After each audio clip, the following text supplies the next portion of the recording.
నమస్తే, welcome to Suman TV. నేను మీ యామ్ని. ప్రస్తుతం మనతో ఉన్నారు ప్రముఖ ఆధ్యాత్మికవేత్త, ప్రముఖ జ్యోతిష్య వాస్తు పండితులు డాక్టర్ గుండపుడి శివసుధీర్ శర్మ గారు ఉన్నారు. గురుగారితో మాట్లాడి మనకున్న సందేహాన్ని అడిగి తెలుసుకుందాం. నమస్కారం గురుగారు. శ్రీమాత్రే నమః. శ్రీ గురుభ్యో నమః. గురుగారు, ఇప్పుడు మనకి శ్రావణ మాసం రాబోతుంది కాబట్టి అసలు పూజ గడి ఎప్పుడు శుభ్రం చేసుకుంటే మంచిదంటారు? అన్ని సిద్ధం చేసుకొని ఉంచుకోవాలంటారు అసలు? శ్రావణ మాసం మనందరికీ వరమాసం, వరాలు కురిపించేటువంటి మాసం ఇంకా శ్రావణ మాసం అంతా కదా.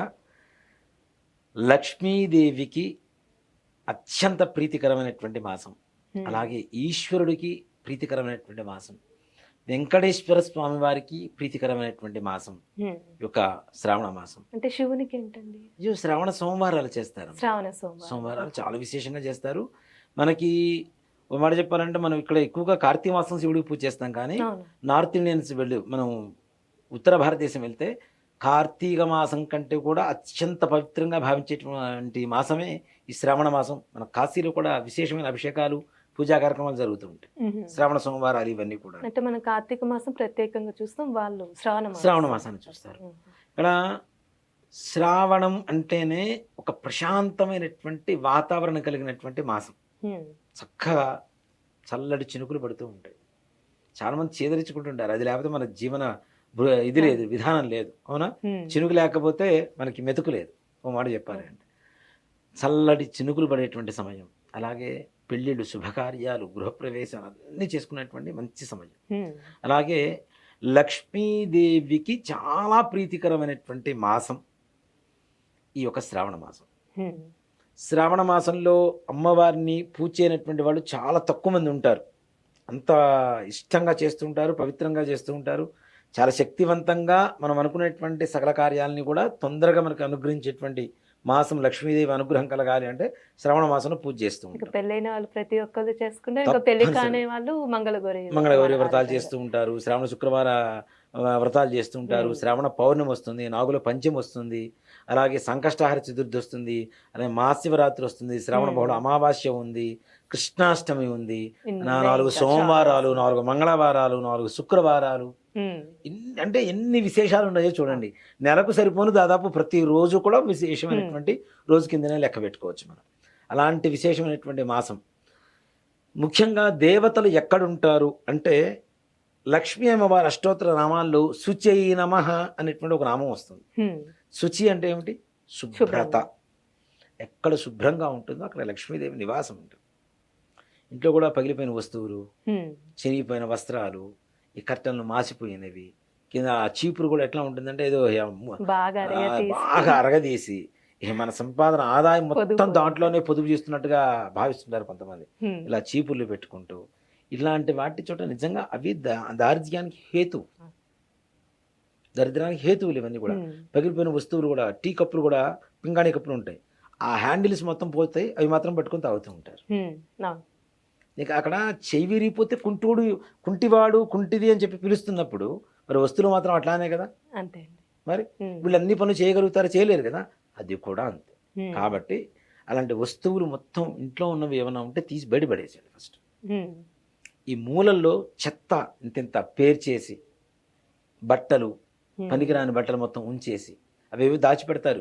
ఇవేసి స్టీల్ సామాగ్రి తీసుకుందామని ఒక దరిద్రాన్ని వేసి ఇంకో దరిద్రాన్ని కొనుక్కోడు. అంతే కదా. స్టీల్ అంటే ఇనుము. మన దరిద్రాన్ని వాడికి అప్పచెప్పి మళ్ళీ వాడి దగ్గర ఉన్న దరిద్రాన్ని మనం తీసుకోవడమే. ఇవన్నీ కూడా దరిద్రానికి హేతు. నీ దగ్గర పాత బట్టలు ఉంటే బయటపడేస్తే ఎవరికన్నా పనికి వచ్చే వాళ్ళు తీసుకుంటారుగా, వాళ్ళు వాడుకుంటారు. పాత బట్టలు కూడా వేయట్లేదండి, అంటే మనకున్నది మొత్తం వాళ్ళకి వెళ్ళిపోయింది. ఏదో పుణ్యమో ఏదో అంటారు. పుణ్యం లేదు, పాడు లేదమ్మా. ఇవన్నీ ఒట్టి మాటలు తప్పితే అవన్నీ దాచిపెట్టుకొని పోనీ అవి ఏమైనా చేస్తారా? జుట్టు చూడండి, ఆడవాళ్ళు జుట్టు దూకోగానే తీసుకెళ్ళి ఒక చోట దాచిపెడుతుంటారు. ఇదంతా వేసి మళ్ళీ ఏదో సోగరమో ఇంకోటి ఏదో కొనుక్కుంటుంటారు. అది చెప్తున్నా, దరిద్రాన్ని వేసి మళ్ళీ దరిద్రం కొనుక్కోవటమే ఈ లక్షణాలు ఇవన్నీ. ఇలాంటివి శ్రావణ మాసంలో ఇంట్లో ఏదన్నా ఉంటే శ్రావణ మాసానికి ముందుగానే ఇంట్లో ఉన్న మొత్తం ఏవైతే ఉన్నాయో పనికిరాని వస్తువులు మొత్తం తీసి బయటపడేసాను. ముందు దేవత పూజా గదిలో పగిలిపోయినటువంటి పటాలు ఏమైనా ఉంటే, మీకు సెంటిమెంట్ ఉంది, అది ఎప్పటి నుంచి వస్తుంది ఆ పటం, చక్కగా ఆ ఫ్రేమ్ తీసేసి మంచి ఫ్రేమ్ కట్టించుకోండి. ఇంట్లో ఉండేటువంటి బూజు ఏదైతే ఉంటుందో బూజు దులుపుకోండి.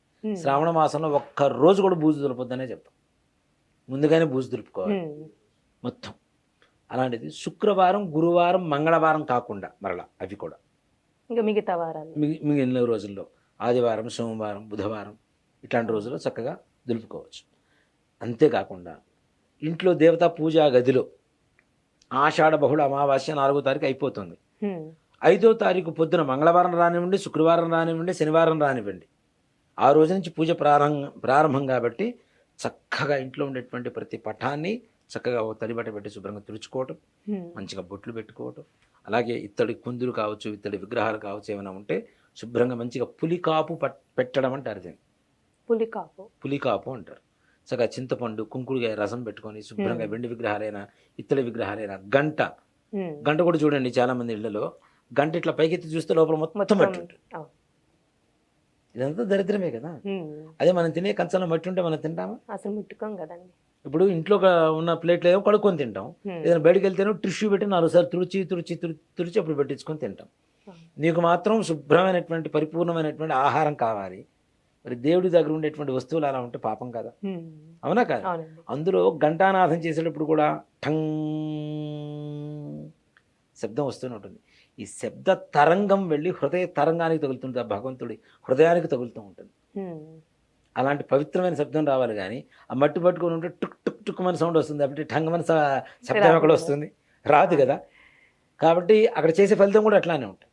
ఇవన్నీ వస్తువులన్నీ కూడా శుభ్రంగా తుడుచుకోవాలి. ఎప్పుడు అమావాస్య వెళ్ళిన మరుసటి రోజు ప్రొద్దున్నే మొత్తం చక్కగా తుడుచుకొని దేవతా గది మొత్తం శుభ్రం చేసుకొని చక్కగా రంగవల్లులు దిద్దుకొని మంచిగా అగరబత్తీలు, ఆ సువాసన కూడా ఎలా ఉండాలి అంటే పక్కింటి వాళ్ళు కూడా ఒకసారి ఇంట్లో వండుకునేటువంటి వస్తువుని కూడా పక్కన వదిలేసి అని గాలి పిలిచి ఎంత ప్రశాంతంగా ఉండాలి.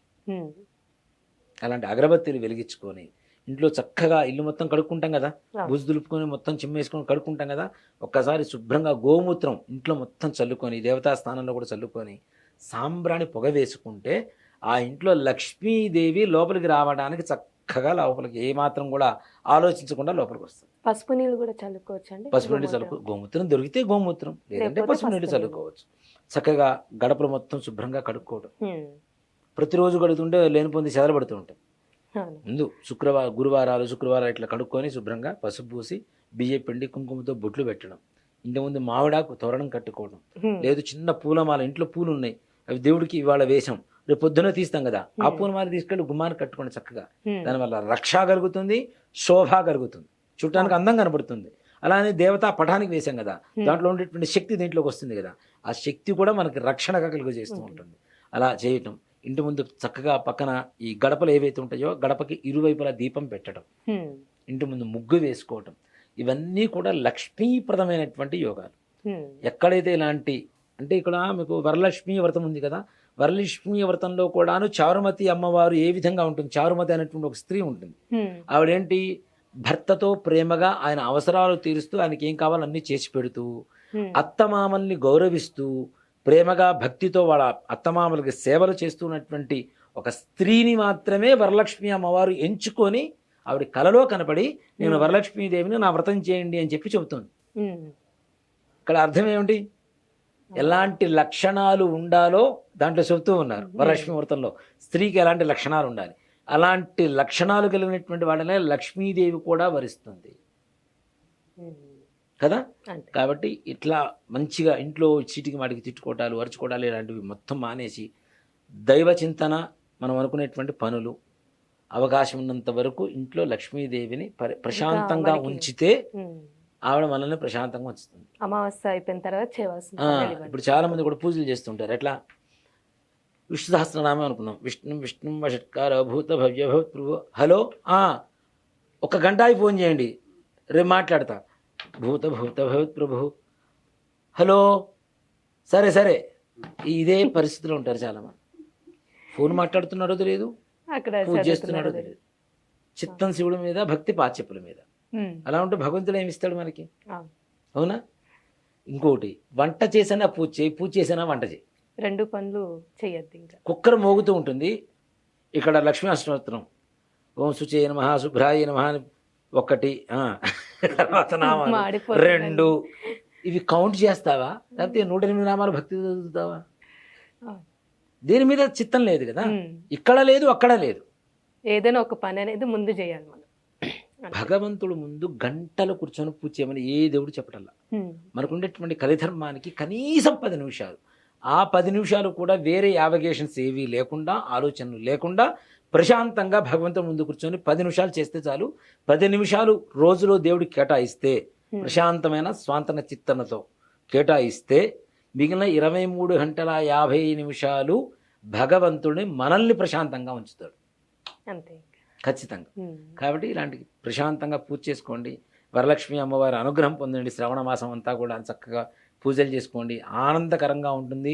ఏ ఇంటి ముందు నుంచి వెళ్తున్నా కూడా చక్కగా తోరణాలు కనపడుతుంటాయి, పూలు కనపడుతుంటాయి, ముగ్గులు కళగా కనపడుతుంటాయి, ఉంటుంది. చక్కగా కళగా ఉంటుంది, అగరబత్తిల వాసన కనపడుతుంటుంది, గంటల శబ్దాలు వినపడుతుంటాయి, ఉమ్. హారతుల వెలుగులు కనపడుతూ ఉంటాయి, చక్కగా దీపాలు వెలుతురు కనపడుతూ ఉంటాయి. అవును. అంతా కూడా నిజంగా లక్ష్మీప్రదమైనటువంటి మాసం కాబట్టి ప్రతి ఒక్కరు కూడా అమావాస్య వెళ్ళిన మరుసటి రోజున ఇంట్లో శుభ్రంగా శుభ్రపరచుకుని దేవతా గదిని పూజ చేసుకోవడం అనేది విశేషమైనటువంటి ప్రక్రియ.